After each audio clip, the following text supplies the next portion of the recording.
Anti, എന്തു പറ്റി? Uncle ഇതുവരെ വീട്ടിലെത്തിയിട്ടില്ല. ഇന്നലെ രാവിലെ ഞാനും കൂടി ഡ്രസ് എടുക്കാൻ പോയത്. അവിടെ നിന്ന് ഏതൊരു ഫ്രണ്ടിനെ കാണാൻ പോവാന്ന് പറഞ്ഞു പോയതാ. പിന്നെ ഇതുവരെ വന്നിട്ടില്ല. ഹോട്ടലിൽ മണ്ണില്ല മാം സാബ്.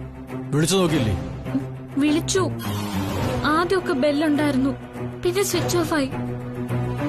അത് കഴിഞ്ഞപ്പോ നമ്പർ നിലവിലില്ലെന്നാ പറയുന്നത്. ആന്റിയെ വിളിച്ചിരുന്നു എപ്പോഴെങ്കിലും? ഞാൻ ഇന്നലെ അങ്ങോട്ട് വിളിച്ചപ്പോഴും നമ്പർ നിലവിലില്ലെന്നാ പറഞ്ഞത്. രാത്രിയിൽ ഇനി രാജ് കിച്ചണുകളിലൊത്തി കാണുവോ? ഉറങ്ങാനും മറ്റും അവിടെ റൂമുണ്ടല്ലോ. ഇല്ല ബാബ്ജി, വന്നില്ല. ഞാൻ ഫുൾ ടൈം ഹോട്ടലിലുണ്ടായിരുന്നു. ഞാൻ രാവിലെ റെസ്റ്റോറന്റിൽ ചെന്ന് ഗുൽസാറിനെയും കൂട്ടി ടൗണിലൊക്കെ നോക്കി. എങ്ങും കണ്ടില്ല. സുഹൃത്തിനെ കാണാൻ വേണ്ടി എവിടെയാ രാജ ഇന്നലെ ഇറങ്ങിയത്? കോളേജ് ജംഗ്ഷനില്.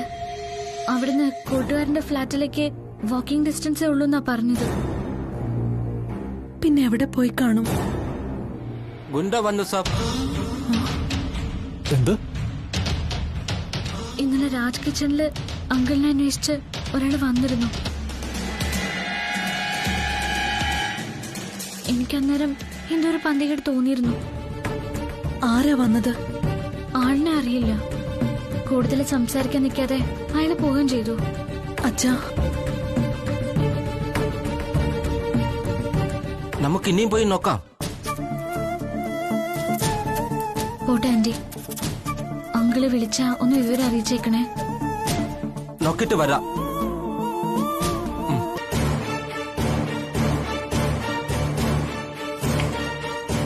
എവിടെ അയാൾ? ആര്? അരവിന്ദ് രാജ് എവിടെയെന്ന് എനിക്കെങ്ങനെ അറിയാം? നിനക്കറിയാം. ഏത് മുറിയിൽ അയാൾ ഒളിപ്പിച്ചു വെച്ചിരിക്കുന്നത്? നിഖിലിനെ ഒളിപ്പിച്ച മുറിയിലാണോ? എന്തൊക്കെ പറയുന്നെന്ന് ചോദിക്കേട്ടാ. ഒന്നും അറിയാത്ത പാവങ്ങള്. എന്നാ കേട്ടോ, അരവിന്ദ് രാജ മിസ്സിംഗ് ആണ്. നിങ്ങളെന്നാ ഞെട്ടുന്നതായിട്ട് അഭിനയിക്കുന്നത്. എങ്ങനെ മിസ്സിംഗ് ആയെന്നാ പറയുന്നത്? അത് നിങ്ങൾക്ക് രണ്ടുപേർക്കും വല്ലേ അറിയാവൂ. ഞങ്ങൾ എന്ത് ചെയ്തെന്നാ? രാജയെ തട്ടിക്കൊണ്ടുപോയതും ഒളിപ്പിച്ചതും നീയും നിന്റെ ഭാര്യയും ചേർന്ന. ഞങ്ങളോ? നിങ്ങൾ നേരിട്ടല്ലായിരിക്കും. ആർക്കോ കൊട്ടേഷൻ കൊടുത്ത് ചെയ്യിച്ചു കാണും.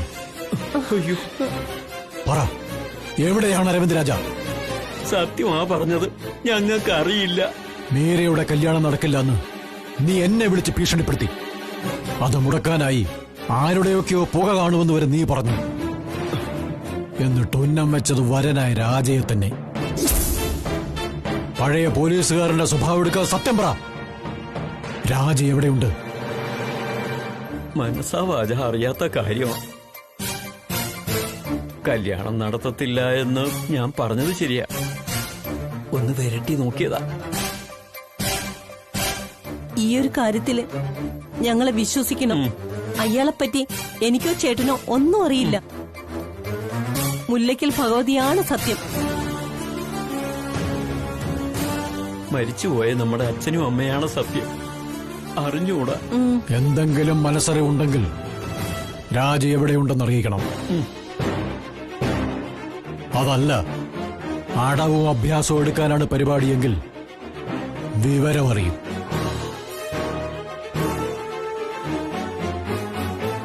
അരവിന്ദ് രാജയ്ക്ക് എന്തെങ്കിലും പറ്റിയാൽ അതിന് പിന്നിൽ മഹാദേവനും ശ്രീദേവിയുമാണെങ്കിൽ അനിയ ഒത്തിരി വിഷമിക്കേണ്ടി വരും നീ.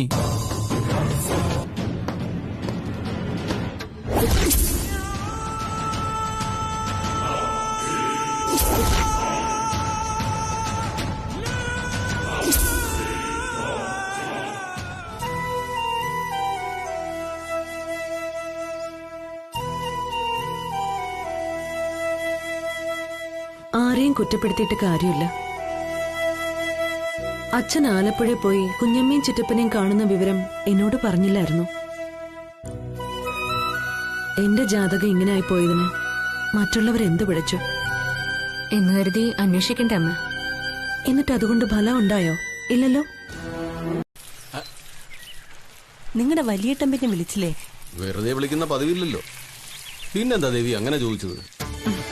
അരവിന്ദ് രാജയുടെ കാര്യത്തിൽ ഇവിടെ വന്ന് കുറെ മൂപ്പിച്ചിട്ടല്ലേ പോയത്? വലിയേട്ടന് മനസ്സിലായി അയാൾ ഇവിടെ ഇല്ലെന്ന്. പുള്ളിയുടെ തിരോധാനത്തിൽ നമുക്ക് പങ്കില്ലെന്ന് മനസ്സിലായി. എന്താ ഞാൻ പറഞ്ഞത് ശരിയല്ലേ? നിങ്ങൾ മൂപ്പീന്നിനെ വിളിച്ച് ഭീഷണിപ്പെടുത്തിയില്ലേ കല്യാണം നടത്താൻ സമ്മതിക്കില്ലെന്ന്? ആ, അതിന്റെ പേരില ഉണ്ണിത്താൻ ചാടത്തുള്ളി വന്നത്. ഞാൻ വലിയേട്ടനെ വിളിച്ച് സംസാരിച്ചു എന്നുള്ളത് ശരിയാ. പക്ഷെ നാക്ക് എന്റേതായിരുന്നെങ്കിലും വാക്ക് നിന്റേതായിരുന്നു. ശരിക്കും പറഞ്ഞ ദേവി എന്നെ കൊണ്ട് വിളിപ്പിക്കുകയായിരുന്നു. അല്ല, അതിപ്പോ ഉണ്ണിത്താൻ നമ്മുടെ പേരിൽ കേസോ മറ്റോ കൊടുക്കുവോ? ഞാൻ സ്മോൾ അടിച്ചിട്ടാ വിളിച്ചെന്ന് ചേട്ടച്ചാർക്കറിയാം. അതിവിടെ വന്നപ്പോഴും മനസ്സിലായി. അല്ലെങ്കിലും അനിയൻ ചേട്ടനെ വിളിച്ച് എന്തെങ്കിലും സംസാരിച്ചു എന്ന് വെച്ച് ആരെങ്കിലും കേസ് കൊടുക്കുവോ? അതിനല്ല, അരവിന്ദ് രാജയെ കാണാനില്ലാത്ത വിഷയത്തിൽ നമുക്ക് പങ്കുണ്ടെന്ന് കാണിച്ച് കേസ് കൊടുക്കുന്ന കാര്യം ഞാൻ പറഞ്ഞത്. അതിന് നമുക്ക് ആ വിഷയത്തിൽ പങ്കില്ലല്ലോ ദേവി. പിന്നെന്താ പ്രശ്നം? ദേവിക്ക് എന്താ ഒരു ഭയം പോലെ? ഭയമല്ല, ചെറിയൊരു ടെൻഷൻ. അതിന്റെ കാര്യമില്ലല്ലോ. നമ്മൾ ആ വിഷയത്തിൽ നിരപരാധികളാണ്. അഥവാ വലിയേട്ടൻ കേസ് കൊടുത്തു എന്ന് തന്നെ ഇരിക്കട്ടെ, പോലീസ് അന്വേഷിച്ചു വന്നേക്കും. വരട്ടെ. എന്റെയും ദേവിയുടെയും കൈകൾ ശുദ്ധമായിരിക്കുന്നിടത്തോളം കാലം നമ്മൾ സേഫാ.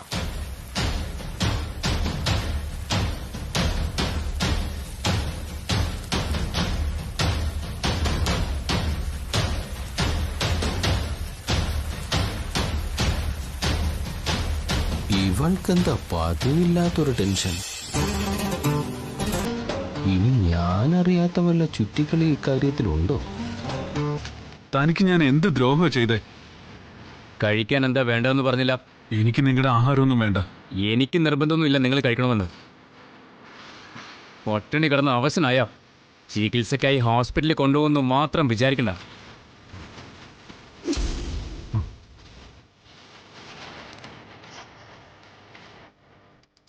ഏതായി സ്ഥലം?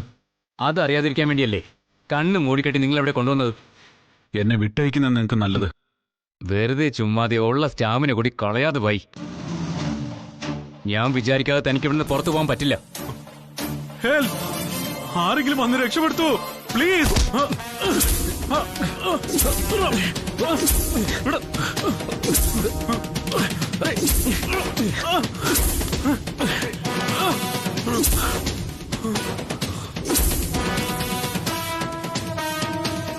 ബഹളം വെച്ചിട്ട് കാര്യമില്ല. നിങ്ങളെ രക്ഷിക്കാൻ ഒരാളും ഇങ്ങോട്ട് വരില്ല. എങ്കിൽ പറ, എന്തിനാ എന്നെ തട്ടിക്കൊണ്ടുവന്നേ? അതൊന്നും എനിക്കറിയില്ല. മുകളിൽ നിന്നുള്ള നിർദ്ദേശങ്ങൾ മാത്രം അനുസരിക്കുന്ന ഒരാളാ ഞാൻ. ആരാ നിങ്ങൾക്ക് നിർദ്ദേശങ്ങൾ തരുന്നേ? അതങ്ങനെ നിങ്ങളോട് പറയാൻ പറ്റുമോ? മിസ്റ്റർ, എന്റെ വിവാഹം അടുത്തിരിക്കുകയാണ്. എനിക്ക് പോയേ പറ്റൂ. എങ്കിലേ ആ വിവാഹ തീരുമാനം കാരണമാ ഇന്നിവിടെ വന്ന് ഇങ്ങനെ കിടക്കേണ്ടി വന്നത്.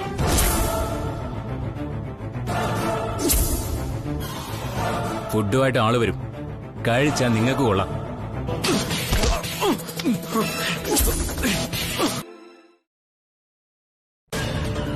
നീ എന്താ ഒറ്റയ്ക്ക് നിന്ന് പുറകുറുക്കുന്നത്? ഏയ് ഒന്നുമില്ല. ഫോണിൽ ആരോടോ ചൂടാവുന്നത് കേട്ടല്ലോ. ആരായിരുന്നു? ഓഫീസിൽ നിന്ന് ആവശ്യമില്ലാത്ത ഓരോരോ കോളുകൾ. ദേഷ്യം വരില്ലേ മനുഷ്യന്? നീ ദേഷ്യപ്പെട്ട് ഇവിടെ ഇരുന്നു. ഞാനൊരു സ്ഥലം വരെ പോവാ. എവിടെ? അരവിന്ദ് സാറിന്റെ വീട് വരെ. അരവിന്ദ് രാജയുടെ വീട് വരെ ഒന്ന് പോവാണെന്ന്.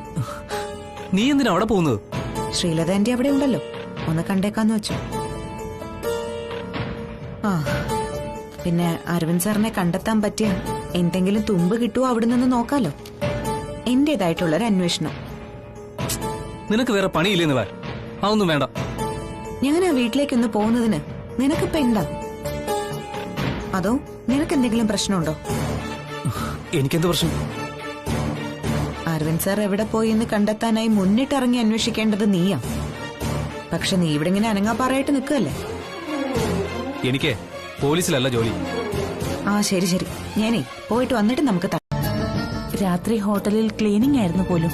അതുകൊണ്ട് അവര് ജോലിക്കാരെല്ലാം ഇന്നലെ അവിടെ തന്നെ കിടക്കുമെന്നും പറഞ്ഞു. ആ കൊച്ചുള്ള തുണിയെല്ലാം എടുത്തോണ്ടാ പോയത്. അതെന്തിനു? ഡ്രൈ ക്ലീൻ ചെയ്യാൻ കൊടുക്കണം പോലും. ആ മുറിയും വൃത്തിയാക്കാന്ന് വിചാരിച്ച് ഞാൻ നോക്കിയപ്പോ ഈ ബാഗ് മാത്രം അവിടെ ഇരിക്കുന്നു. എന്താന്ന് ഞാൻ നോക്കിയില്ല. ഞാനിതൊന്ന് നോക്കട്ടെ.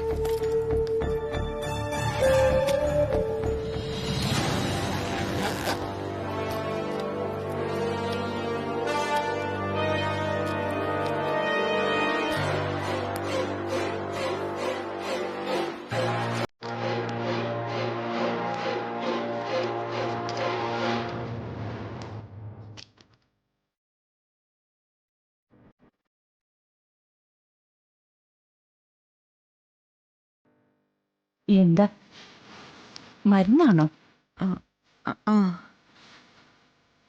സ്ലീപ്പിംഗ് പിൽസ് ആണല്ലോ ഇത്. അതും പവർ കൂടിയത്. ഇവൾക്ക് എന്തെങ്കിലും ഉറക്ക ഗുളിക? എന്തിനുള്ള ഗുളികയാ മോളെ? അത് വയറുവേദനയ്ക്കുള്ളതാണെന്ന് തോന്നുന്നു. തിങ്കളിന് എന്തെങ്കിലും അസുഖമുള്ളതായിട്ട് ആന്റിയോട് പറഞ്ഞിട്ടുണ്ടോ? അസുഖോ? കൊച്ചു പെണ്ണല്ലേ, അതിനൊരു അസുഖവും ഇല്ല. ഈ തിങ്കളിനെ കാണാനായിട്ട് ആരെങ്കിലും ഇവിടെ വരാറുണ്ടോ? അങ്ങനിപ്പോ ഹോട്ടലിൽ ജോലിക്ക് കയറിയ പുതിയ കൊച്ചിലെ ഗോപിക, അവള് വരും.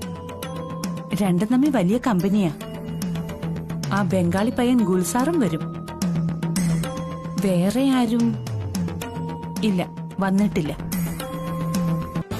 ആളൊരു പ്രത്യേക ടൈപ്പാ സാർ. ഇവർക്കൊക്കെ അറിയാവുന്നതാ അത്. എങ്ങനെയാ അവര് പോയത്? ടാക്സിയിലാണ് സാർ. ആ കാറിന്റെ നമ്പർ എനിക്ക് തരണം. നമ്പർ? കാറ് ഗേറ്റിനുള്ളിൽ കേറില്ല സാർ, അതുകൊണ്ട് നമ്പർ നോട്ട് ചെയ്തില്ല സാർ.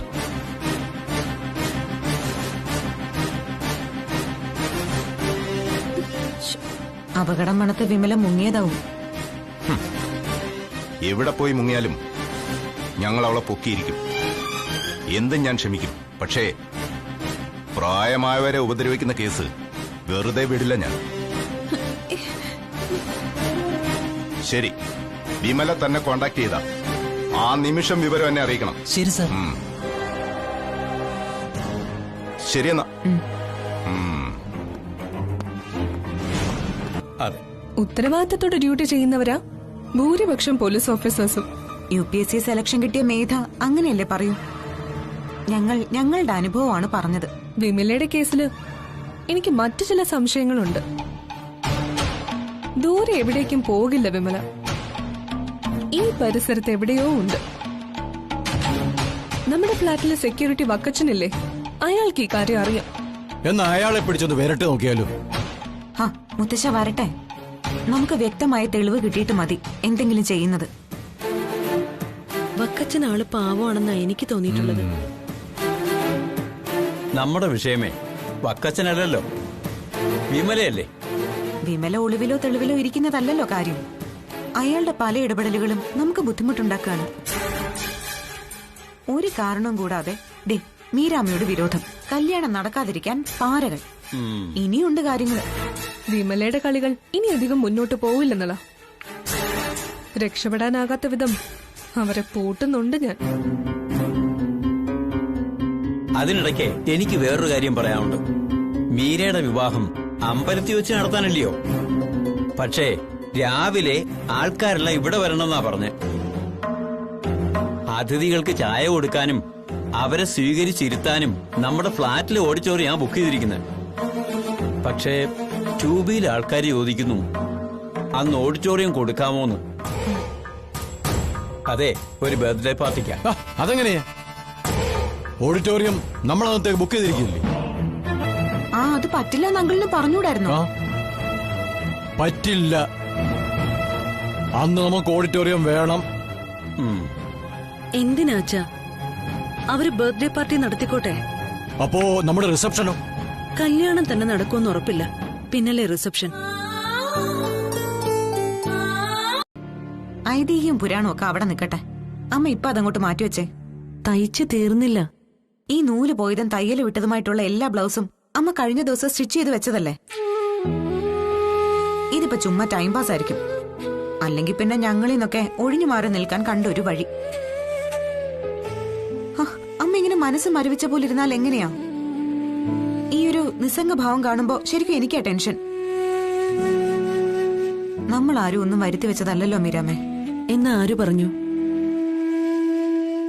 ഈ വീട്ടിൽ നേരത്തെ ഉണ്ടായിരുന്ന മനസ്സമാധാനം ഇപ്പൊ ഇല്ലെങ്കിൽ അതിന് കാരണം ഇവിടെയുള്ളവർ തന്നെയാ.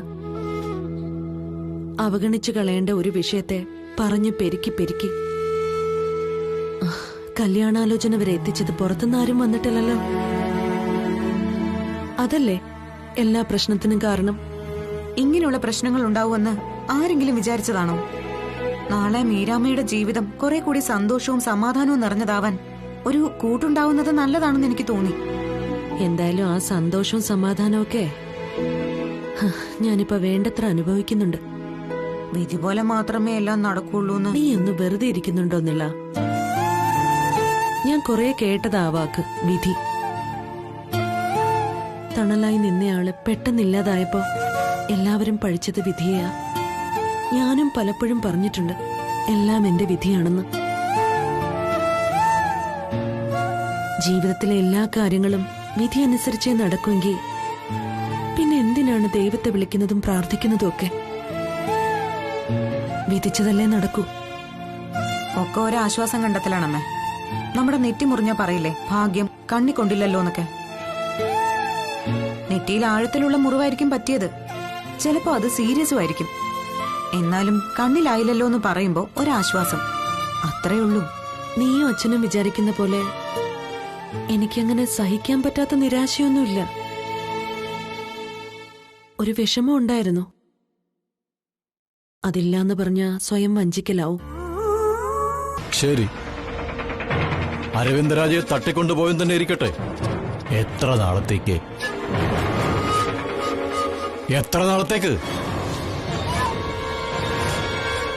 ഒരാളെ കിഡ്നാപ്പ് ചെയ്തുകൊണ്ട് പോയിട്ട് വല്ല ഹോട്ടലിലോ ആളൊഴിഞ്ഞ വീട്ടിലോ ഒക്കെ ആയിരിക്കും താമസിപ്പിക്കുക. എത്ര ദിവസം അങ്ങനെ ഒരാളെ രഹസ്യമായി സൂക്ഷിച്ച് പിടിച്ചു വെക്കും? സമയാസമയം ശാപ്പാട് കൊടുക്കണം. പിടിവിട്ടു പോകാതിരിക്കാൻ മുൻകരുതൽ വേണം. കാവലിന് ആളെ നിർത്തണം. എത്ര നാളിങ്ങനെ മുന്നോട്ട് പോകും? നമ്മൾ ഊഹിക്കുന്നത് ശരിയാണെങ്കിൽ കല്യാണം മുടക്കുകയാണ് അതിന് പിന്നിലുള്ളവരുടെ ലക്ഷ്യം. ഇപ്പൊ നിശ്ചയിച്ചിരിക്കുന്ന മുഹൂർത്തം കഴിയുന്നതുവരെ അരവിന്ദ് സാറിനെ അവരുടെ കസ്റ്റഡിയിൽ സൂക്ഷിക്കാനായിരിക്കും പ്ലാൻ. അത് കഴിഞ്ഞാലും അപ്പോഴേക്കും കല്യാണം അങ്ങ് മുടങ്ങുമല്ലോ മുത്തശ്ശ. തൽക്കാലത്തേക്ക് മുടങ്ങും. പക്ഷേ അതോടുകൂടി ലോകത്തെ ശുഭമുഹൂർത്തങ്ങൾ തീർന്നു പോകൂ. പിന്നെയും വിവാഹ മുഹൂർത്തങ്ങളുണ്ട്. അതിന്ന് ഒരു നല്ല മുഹൂർത്തം നോക്കി കല്യാണം നടത്താമല്ലോ. അത്രയ്ക്ക് ചിന്തിക്കാനുള്ള സാമാന്യ ബുദ്ധി തട്ടിക്കൊണ്ടുപോയവർക്കില്ലാതെ വരൂ. അപ്പൊ പിന്നെ എന്ത് സംഭവിച്ചു എന്നാ മുത്തശ്ശൻ കരുതുന്നത്? അതാണല്ലോ നമുക്കാർക്കും അറിഞ്ഞുകൂടാത്തത്. കുറച്ചു മുമ്പ് നിന്റെ വീട്ടിലേക്ക് വിളിച്ച് രവിശങ്കറുമായി സംസാരിച്ചില്ലേ? ആ സമയത്ത് ഞാൻ മീരയുടെ അഭിപ്രായം ചോദിക്കുകയായിരുന്നു പോലീസിൽ അറിയിക്കുന്നതിനെ കുറിച്ച്. ഇപ്പോൾ അത് വേണ്ടെന്നാണ് മീര പറയുന്നത്. അതല്ലേ അമ്മേ നല്ലത്. വേണ്ടെന്ന് മീര വിലക്കുന്നതിന്റെ കാരണം ഞാൻ ഊഹിക്കുന്നു.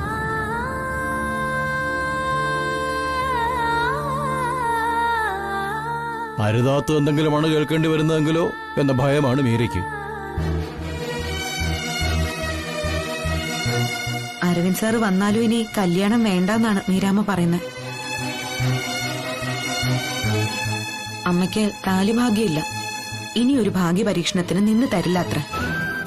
നിരാശ കൊണ്ട് പറയുന്നതാ. അരവിന്ദ് രാജ വന്നു കഴിയുമ്പോൾ ആ നിലപാട് മാറും. അല്ലെങ്കിൽ നമ്മളെല്ലാവരും ചേർന്ന് മീരയുടെ പിൻവലിയുന്ന സ്വഭാവം മാറ്റിയെടുക്കും. ഞാനും അത് തന്നെ അമ്മയോട് പറഞ്ഞത്. പക്ഷേ അതിന് അരവിന്ദ് രാജ വരണം. അതിനി എപ്പോ? അതാണ് പ്രശ്നം. കല്യാണം നടത്തില്ലെന്ന് നിങ്ങൾ വീട്ടിൽ വന്ന് മുത്തശ്ശനെ വെല്ലുവിളിച്ചു. രാജ് കിച്ചണിലും ചെന്നിരുന്നു. പോരാത്തതിന് മുംബൈയിൽ ജീവിച്ച കാലത്ത് രാജയുമായി പ്രശ്നം ഉണ്ടായിട്ടുള്ളതായും രഘു എന്നോട് പറഞ്ഞിട്ടുണ്ട്. അന്നത്തെ വിരോധത്തിന്റെ ബാക്കിയും ഇപ്പോഴുണ്ടായ ഈ പ്രശ്നവും കാരണം നിങ്ങൾക്ക് അരവിന്ദ് സാറ് ശത്രുവായി. കല്യാണം നടത്തരുതെന്ന് വാശിയുമായി. അതിനുവേണ്ടി അദ്ദേഹത്തെ തട്ടിക്കൊണ്ടുപോയതല്ലേ? നിങ്ങൾ പറഞ്ഞ കഥ കൊള്ളാം, പക്ഷേ അതൊരു കഥ മാത്രമാണ്. അങ്ങനെ ഒഴിഞ്ഞു മാറാനൊന്നും പറ്റില്ല മിസ്റ്റർ. സത്യം എന്താണെന്ന് ഞങ്ങളോട് പറഞ്ഞില്ലെങ്കിൽ പോലീസായിരിക്കും ഇനി ബാക്കി കാര്യങ്ങൾ നിങ്ങളോട് ചോദിക്കാം. പോലീസ് എന്നൊക്കെ പറഞ്ഞ് പേടിപ്പിക്കല്ലേ മോളെ. ഞാൻ വീണ്ടും പറയുന്നു, അരവിന്ദ് രാജയ്ക്ക് എന്താണ് സംഭവിച്ചതെന്ന് എനിക്കറിയില്ല. രഘുനന്ദന് കക്കാൻ അറിയാമെങ്കിൽ നിൽക്കാൻ അറിയാമെന്ന് കൂട്ടിക്കോ. ആ പറഞ്ഞതിനർത്ഥം നിങ്ങൾക്ക് ഈ കേസിൽ പങ്കുണ്ടെന്നാണല്ലോ. ഇല്ല ഉണ്ണിത്ത സാറേ, പങ്കുണ്ടായിരുന്നെങ്കിൽ അത് തുറന്നു പറയാനുള്ള ചങ്കൂറ്റം എനിക്കുണ്ട്. എന്റെ കൈകൾ ശുദ്ധമായതുകൊണ്ടാ ഞാനിവിടെ ഇങ്ങനെ കല്ലുപോലെ ഇരിക്കുന്നത്. ഒരു കാര്യം ഞാൻ പറയാം, മീര രക്ഷപ്പെട്ടു എന്ന് വിചാരിക്കും. കല്യാണം കഴിഞ്ഞിട്ടാണ് അരവിന്ദ് രാജ മുങ്ങിയിരുന്നെങ്കിൽ നിങ്ങൾ എന്ത് ചെയ്തേനെ? നിങ്ങൾ അദ്ദേഹത്തെ കുറ്റപ്പെടുത്തുന്നത് കേൾക്കാനല്ല ഞങ്ങൾ വന്നത്. മോൾക്ക് വഴിയെ മനസ്സിലാവും അവൻ ഫ്രോഡാണെന്ന്. അപ്പ ഓർത്താ മതി അങ്കിളി പറയുന്നത് സത്യമാണെന്ന്. പിന്നെ നിങ്ങളുടെ കയ്യിൽ നിന്ന് ക്യാഷ് വല്ല അടിച്ചോണ്ട് പോയിട്ടുണ്ടോ അവൻ? അല്ല, അവന്റെ ഒരു സ്വഭാവം വെച്ച് ഞാൻ ചോദിച്ചെന്നേ ഉള്ളൂ. അപ്പോ രഘുനന്ദൻ അറിയില്ല അരവിന്ദ് എവിടെയുണ്ടെന്ന്? ഇല്ലെന്നല്ലേ സാറേ ഞാൻ ഇതുവരെ പറഞ്ഞത് അത്രയും. നമുക്കിറങ്ങാൻ മുതച്ച. ഞാനൊരു കാര്യം പറയുമ്പോ അതിൻ്റെതായ ഒരു സെൻസിലെടുക്കണം. ഇത്തരം സംഭവങ്ങൾ പലപ്പോഴും യഥാർത്ഥ പ്രതികൾ ചിലപ്പോൾ കുടുംബത്തിലുള്ളവർ തന്നെയായിരിക്കും. എങ്കിൽ അവരിൽ ആരോ ഒരു പാർട്ടി അരവിന്ദ് രാജയെ തട്ടിക്കൊണ്ടു പോയതായിരിക്കും. മൂന്നാമതൊരാളായിക്കൂടെ അത് ചെയ്തത്? അങ്ങനെയും സംഭവിക്കാലോ. അതാരാ? അരവിന്ദ് രാജയോട് തുടക്കം മുതലേ വിരോധം ഉണ്ടായിരുന്ന ഒരാൾ, ആ വിവാഹത്തെ എതിർത്തയാൾ, മറ്റെല്ലാവരും ഒരുമിച്ച് നിന്നപ്പോ ഗത്യന്തരമില്ലാതെ കല്യാണത്തിന് അനുകൂലിച്ചയാൾ, നിഖിൽ. രവിയേട്ടാ, അങ്ങനെ സംശയിക്കാലോ. പക്ഷേ അവനെങ്ങനെ ചെയ്യൂ? ചെയ്യില്ലെന്നെന്താ ഉറപ്പ്? അത്യാവശ്യം ചുറ്റിക്കളിയും കള്ളത്തരങ്ങളും നിഖിലിനുണ്ട്. നമുക്കത് പലപ്പോഴും ബോധ്യപ്പെട്ടതുമാണ്. നിളയ്ക്കും അറിയാം. കല്യാണം മുടക്കാൻ വേണ്ടി ഇവൻ രാജയെ എങ്ങോട്ടെങ്കിലും മാറ്റിയതാണെങ്കിലോ?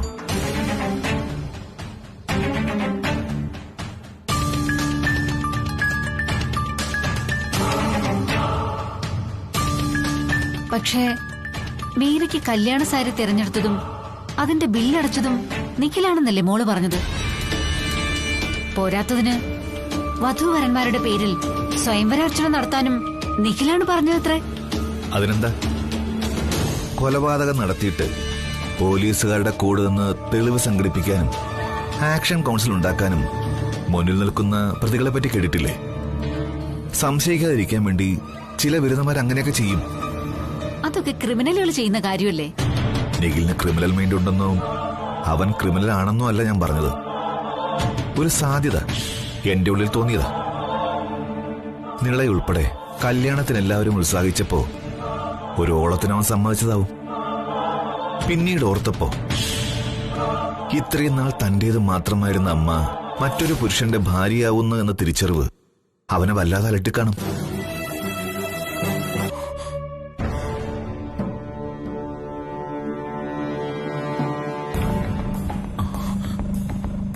കോള് പോകുന്നില്ലല്ലോ. ബെല്ലുണ്ട്. അങ്ങനെ അങ്ങ് എടുക്കണം അവിടെ കേട്ടോ. ഞാൻ എന്ത് തെറ്റ് ചെയ്തിട്ടാ?